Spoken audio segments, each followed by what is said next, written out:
যখন এই বাইক হাটটা যখন ছিল না তখন কিন্তু মানুষ একটা ভোগান্তিতে ছিল যে একজনকে জিজ্ঞেস করতো যে সেকেন্ড হ্যান্ড কোথাও বাইক পাওয়া যাবে কিনা, কোথাও কোনো বা একটু কম দামের বাইক পাওয়া যাবে কিনা, এরকম একজনকে অনেকজন জিজ্ঞেস করতো, কিন্তু আমাকে অনেকজনে জিজ্ঞেস করতো একটা সেকেন্ড হ্যান্ড বাইক থাকলে আমার একটু বলিয়েন। এখন কিন্তু কেউ কাউকে জিজ্ঞেস করা লাগে না, সরাসরি এখানে চলে আসলে তো সুন্দর, যেতে যার মন মতো, যে যার মন মতো মানে বাইক নিতে পারে। বাইক বিক্রি করবো, বিয়ে শাদী করবো, টাকা পয়সার সংকটে আছি, তো বাইক তো পরেও নেওয়া যাবে, বুঝলেন, শ্বশুর বাড়ি থেকে যৌতুক নেবো দরকার হইলো, বুঝলেন নাই, সমস্যা নাই, এই হচ্ছে অবস্থা।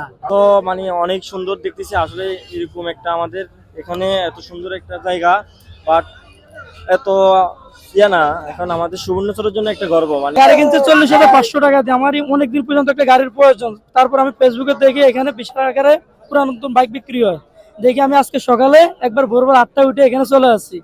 আসার পরে দেখি গাড়ি কম, এখন আল্লাহর মতো অনেক গাড়ি আসছে, আমার পছন্দ হয়েছে এটা, আমার টাকা যেটা কুলাইছে আমি এটা নিছি। আমরা সুবর্ণচর খাসিরহাট থেকে আসছি বাইক কেনার জন্য। জি, বাইক কেনার জন্য।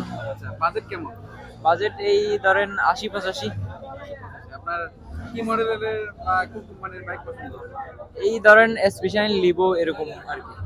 এই আমারটা নিয়ে আসি, আর ওটা বড় বাইকটার আচ্ছা, বাইকের মডেল এবং কত টাকা? বাইক হচ্ছে পড়বি।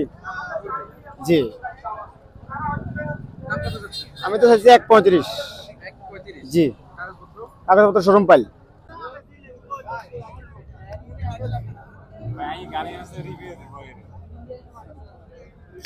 আসলে এখানে আমাদের দেশের মানুষ বেশিরভাগ মধ্যবিত্ত, নিম্নবিত্ত, যাদের অনেক ক্ষেত্রে নতুন গাড়ি কেনার সাধ্য হয়ে ওঠে না।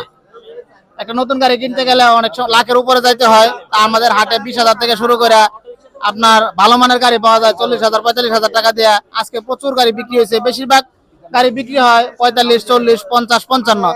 বোঝা যাচ্ছে এখানে আসলে নিম্ন মধ্যবিত্ত, মধ্যবিত্তদের হাট হইলো আমাদের এই হাট। এখানে অনেক বড় বড় দামি দামি গাড়ি হয়, কিন্তু উঠে তুলনামূলক ভাবে ওসব গাড়ির বিক্রি বেচা কম। সেজন্য আমাদের এই চিন্তা ভাবনা থেকে আমাদের হাটটা করা, যাতে আমরা সবার যেন স্বপ্ন পূরণ করতে পারি, সবার যেন স্বপ্ন পূরণ হয়। গাড়ি কেনার একটা মাধ্যম দরকার, পুরাতন গাড়ি কেনার জন্য একটা মাধ্যম দরকার, সেই মাধ্যমটা হলো আমাদের এই বন্ধন বাইক হাট। হ্যাঁ, যারা আপনারা দূর থেকে আসবেন, আপনাদের লোকেশন আমি বলে দিচ্ছি। যারা মাইজদি থেকে, যারা দূর দূরান্ত থেকে আসবেন, আপনারা সোনাপুর বাস স্ট্যান্ড বা সোনাপুর হলে আমাদের নোয়াখালীর একটা লাস্ট পয়েন্ট বা 0 পয়েন্ট, এটা হলো বাস স্ট্যান্ড। এখানে আপনি বিভিন্ন জায়গা থেকে, আমরা ঢাকা থেকে আসেন, যেখান থেকে আসেন, সর্বপ্রথম সোনাপুর আসবেন। সোনাপুর থেকে সিএনজি তে 50 টাকা ভাড়া নেবে আলামিন বাজার। সোনাপুর থেকে সিএনজি দিয়ে আলামিন বাজার 50 টাকা ভাড়া। আলামিন বাজার থেকে আমাদের হাট পর্যন্ত অটো 10 টাকা ভাড়া। আমাদের হাটের নাম সিদ্দিকুল্লাহ মেম্বার মার্কেট, বন্ধন বাইক হাট। আলামিন বাজার এসে বললে হবে আমি বন্ধন বাইক হাটে যাবো বা সিদ্দিকুল্লাহ মেম্বার মার্কেট যাবো। আমাদের হাট সকাল 10টা থেকে রাত 8টা পর্যন্ত চলমান থাকে। হ্যাঁ, এখানে প্রতি শুক্রবার প্রায় 50 থেকে 60 পিস গাড়ি আপাতত বিক্রি হয়। আমরা চিন্তা করতেছি হয়তো আস্তে আস্তে এটা 100-এর উপরে হবে। প্রায় 5 থেকে 600 গাড়ি উঠে, এখানে বিভিন্ন মডেলের, বিভিন্ন সাইজের গাড়ি।